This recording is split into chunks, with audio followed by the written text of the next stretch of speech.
So 14 Mines Perseverance is an expert mode where I can't guess anymore, so that'll be great to fight the final boss of this freaking game. So let's go piece by piece here. This has an X, which means that it's looking at this cross for the mines instead of the regular adjacent cells. So there's 2 mines across here. And now this 3 multiple means that each mine in the colored cells count as 2. So these gray cells, if there's a mine, it will count as 2 for this number. Okay, well there's an immediate deduction here. We can't just get to the number 3 with only gray mines. We need to get that black mine so we get +1. And then we'll get 1 gray mine from somewhere there.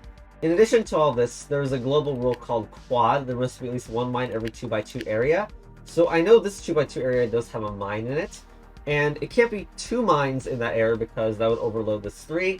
But look, we know there's 1 mine across here. So there's no mine in here because that would overload it because we'd have to add on +2 from elsewhere as well. Anyway, alright, now we know there's 1 mine in here. And this number sees 2 mines. 1 mine's already counted for, the other one is here, so there's no other mines elsewhere. Okay, new symbol, wall. The clue indicates the lengths of the mines in consecutive cells, which all you need to know for this one clue is that it could look like this, or like this, or like this. The whole point, though, is that it can't be like 2, because then the number would have a 2 in it. But in this case, it's 3 groups of 1 mine each, is what that number is referring to. Actually, there's a better thing we can do. This is a 2x2 area. Due to Quad, there must be at least 1 mine in every 2x2 area, so that last remaining cell's a mine. This is a 1-1-1 clue, so it can't extend. So there's the other mine. We know there's a mine here, and we know there's a mine here. I think that should just be enough information to say this is not a mine. Okay. And there's actually only 1 configuration for the mines in this 1-1-1. I can actually click it because it will automatically know there's only 1, but the configuration is this. Like any other one would cause 2 mines to be adjacent, which doesn't work for this clue, so you just click and get that. This 1-1 is done as well because it sees 3 mines that are all apart. Okay. New number clue types. We got liar, which means this is actually a 3 or a 1. In this case, well, hold on. This liar clue, how do I get to it? Here.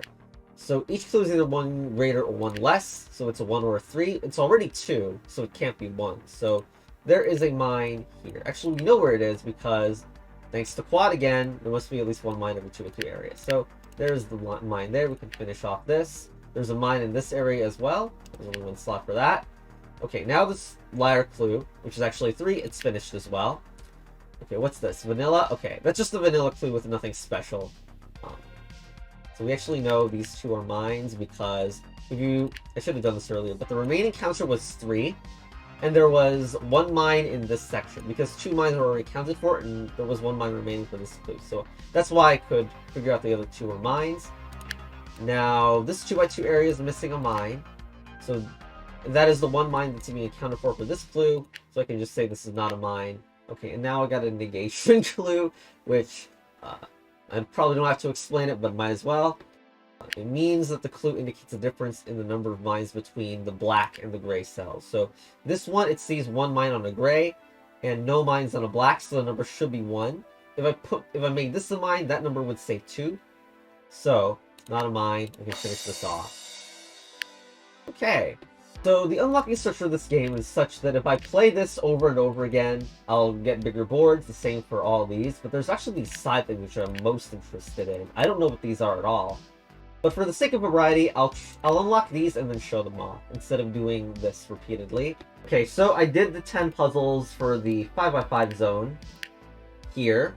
So now that I golded that, the gallery is unlocked. What is this? Why is there a grid now? Wait. Okay, whoa. What is going on here? Quad and wall. Okay, so this is an entire grid where you can just select. Oh my gosh, you can select each combination of each variant. Is there a 3D version of this? Okay. It's very interesting that each of them is like already marked as gold. I guess it's because it's quite a lot of work to do every combination, but yeah, that is interesting. This is almost 9. Almost 9, you're kidding me? Almost 10. I also like how diagonal is it. Is this rigged so it's diagonal? Like, how did that even happen? I guess it's time-lapse time. Wait, hold on. There's actually... Okay. See, there's actually something interesting. Each of these clues is a clue about the numbers. Like, it modifies what the numbers do. And each of the clues on this side modifies placements of mines or something like that. This one refers to non-mines. But yeah, that's something that will create no conflict. So there's like no liar plus multiple, I guess. Yeah, some of these are compatible, but like, this is just a better system to make it a grid, so that's cool. Anyway, time-lapse. I'm not sure whether to time-lapse or fast solve. I'm gonna go for fast solve. So, quad, 1 mine every 2x2 area, so immediately, this being a mine will ruin it because there'll be 2 mines, and then we have this empty area, so not a mine. There's a mine here all of a sudden, so that can't be a mine because it won't reach. 1, 1. Depending on where the mine is, it has to be in the middle. This is 1, so it can't be here. See the same area here, so we can ignore that. 2 sees its max. 1, 2, the 2 sees its max, so it's... The 2 couldn't extend to a 3, otherwise that would overload that number. There's a mine in this area and this area, that's where the combined mine is. And, yeah, sure. Let's just autopilot because that works too well for whatever reason. Quad and negation. There's a mine... there's a mine here, here. If the grade's not a mine, then none of these could be mines because any mine couldn't be negated into a 0 again, so that's gotta be a mine. I think it should be true for the other side as well. The problem here is I can't tell if it's like this, and like you would have something that fixes the other sections, or it could even be like this. This is a difference of 1 between black and gray, and yet these zeros are still satisfied.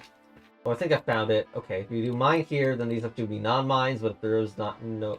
If they're non-mines, then this ruins that. Apparently talking fast sucks, but these are basically both empty now. All those auto-clicks said, like, trivial reasons why. Okay, if this is not a mine, then if any of the others are a mine now, then we can't fix it. This is the reason it's too hard to explain, even if I try to. Basically, this 0 is already currently at 0. The only way where this section is different, and yet this is still 0, is if the gray cell is on. If it's a mine. Because if it's not a mine, then there's no way that we can modify it to keep it at 0, because any mine will add 1, and we can't subtract it again. Anyway. And the reason that fails, by the way, is because when we do this, we get a 2x2 region without any mine. I'm sorry that that logic is, like, really complicated if you don't know about it, but... Anyway, that means there's a mine here, and one of these gray cells. There's black cells is a mine. Okay, look, we know exactly one of these is a mine because this one is not complete at this point, and one of the mines needs to be on for that to work. And that will be the one that will also fix this one, meaning there's no mine here. If there was a mine there, then it would mess with this one. This 3 can only be done if both of these are mines, and this is not. Otherwise, we can't get a difference of 3. I'm pretty sure that 4 can only be done with grays. Yeah, it can only be done with grays. The 0 is done. There's 1 remaining mine. And, well, it's not both of these on, so both of those are off.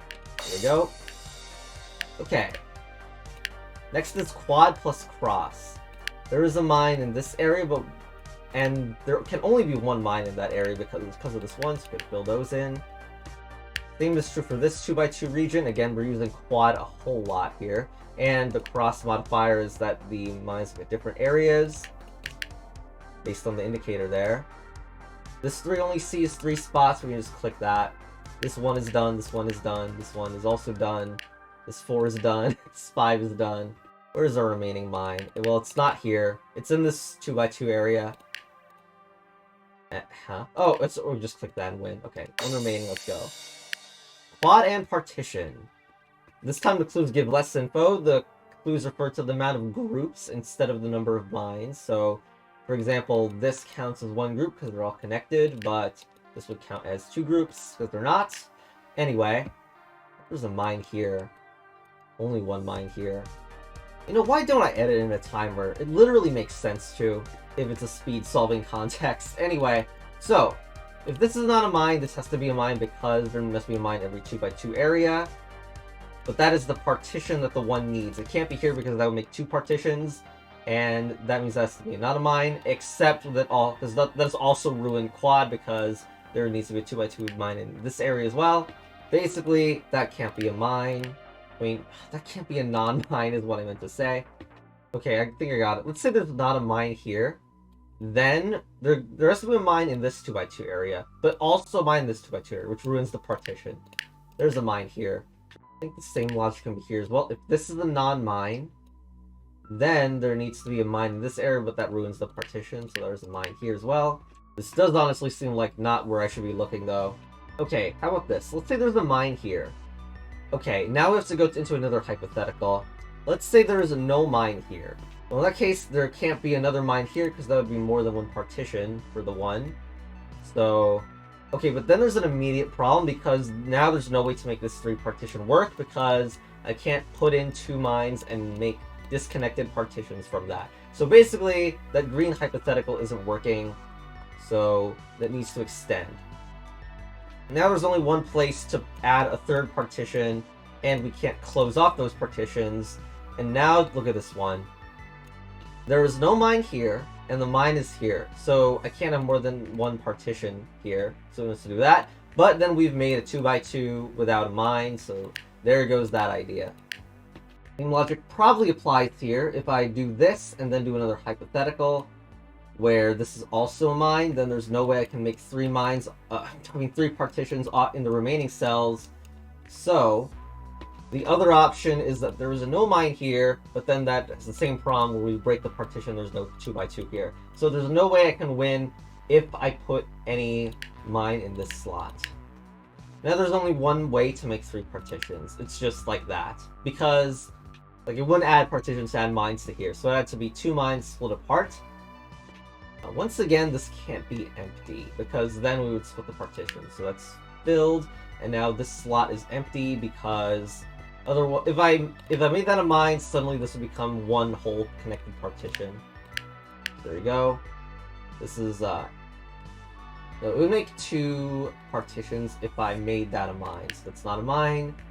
You can tell I'm not confident with my own logic, by the way. Actually, okay. So this spot can't connect to these mines, so we put more than 1 partition, so now we only have 4 mines remaining. There we go.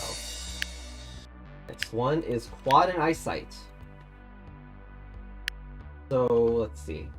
However much this sees in the horizontal direction, the 5 will need to see at least 1 more than that. So, if you imagine it's like this, 3 horizontal, then we're done with that. And now this 5 needs to extend the other way. So the max it can do is 1, 2. It'll always be forced to go on this cell, no matter what. For a counterexample, this is the inverse logic. If that's not a mine, then suddenly there's no way we can make this 5 without this 3 overloading. That's not a mine, and because of quad, we can just put a mine here. This 4 can't avoid being in this square. The 6 also can't avoid being on this square either. If that was a mine, then we would block it into an area of seeing 5 cells. The next step here is if that's a non-mine, then this 5 is finished, which means it can't see anything else. So then we have to mark those as mines to not overload the 5s. Now the 6 needs to extend 1, 2, 3, 4, 5, 6, except that's a problem because then it actually hit 7 cells rather than 6. It also happens to overload the 3 when I did that. So this is a mine. This 3 only has 1 place to go. That has to be a mine to make a mine in every 2x2 area. 5 is finished. 6 is finished. 5 is finished, yes. That 4 can't go here. Yeah. If we put a non-mine there, the 4 would actually see 5. That's why that happened, and there was only one way for it to expand. This 3 can only see these 3 cells and put a mine at the end. There are 3 mines remaining. This 3 is basically finished. Yeah, this is a non-mine, and put a mine there. There are 2 mines remaining. Let's go. So that's finishing the quad variants. I know it's kind of awkward to not play the other ones, but I would be more annoyed if I saw like 2, 2, 1, 1, 1, 1, 1 instead. So I don't know. Maybe I'll do like a video on each sequence, going through all the rows, because if to do every one of them in one video, would probably be at least 1 hour. Anyway, see ya. Bye.